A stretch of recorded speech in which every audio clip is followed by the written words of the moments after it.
Eventide Home, Jamaica's tragedy.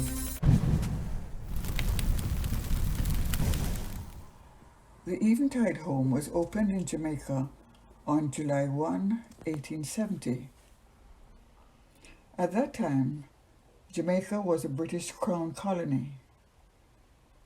The home was a wooden building constructed specifically to house elderly women.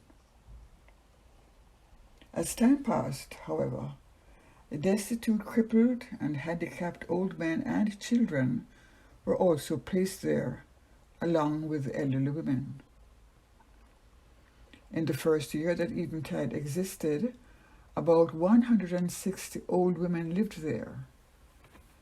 This information comes from an article written by Dave Dunkley in the Jamaica National Heritage Trust.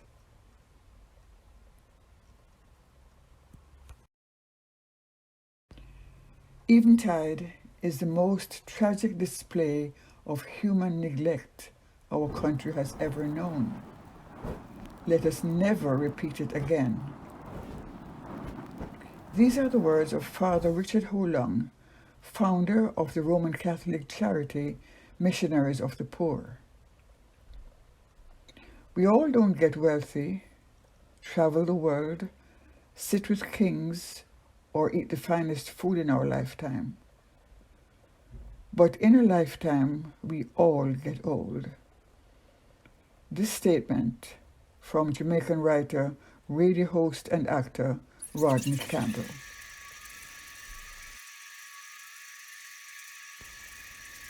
In an article published in May 2015, Rodney Campbell wrote, 144 charred bodies of elderly women were removed from beneath the rubble in the wee hours of the morning of May 20, 1980, after a fire completely destroyed the Mares ward at the Eventide Home for the Aged on Slipen Road in Kingston.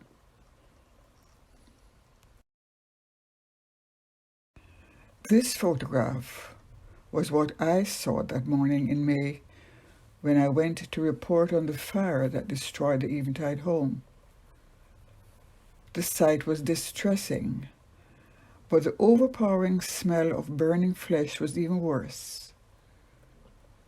Scattered among the burnt lumber, sheets of zinc, and metal rods, I saw some personal items. A part of a faded floral dress, a lone brown shoe, a tin cup, lost and crying out for their owners. Here is the history of the Eventide home.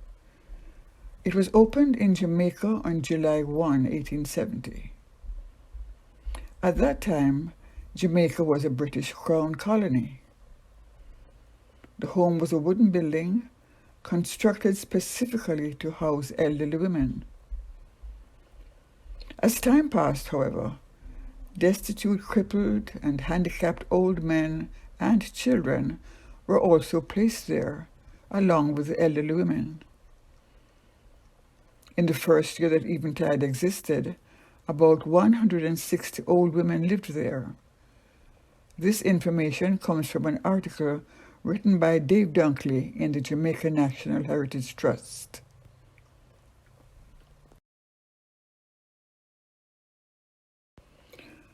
Was the destruction of the home and the gruesome death of poor old Jamaican women a political act?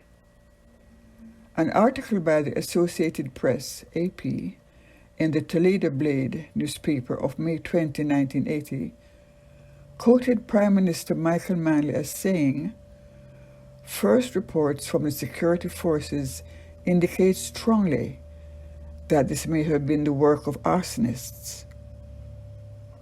The article continued, "Firemen said they responded within minutes after getting the first call, but that enormous flames were leaping from the home when they arrived. They said much of the one-story wood and concrete structure collapsed as they arrived." May 26, 1980 was declared by then Prime Minister Michael Manley a day of national mourning for Jamaica. The new Eventide home, called the Golden Age home. Although there were suggestions that restructuring of the Eventide home should take place at Slipen Road, after some months it became clear that central government was not in favor of restructuring. On October 7, 1982, a company was registered in the name of Golden Age Home Limited. There were 9 members, and here I quote, known for their public spiritedness and capacity for hard work. These people began the work of charting the course to the construction of a new Golden Age home, a decent place for the elderly destitute. The site selected was 3 St. Joseph's Avenue in Kingston 3. On April 11, 1985, the new Golden Age home was officially opened. It is the largest infirmary in Jamaica and the Caribbean and can accommodate almost 500 residents. These are the memorials to the people who perished in the Eventide home fire.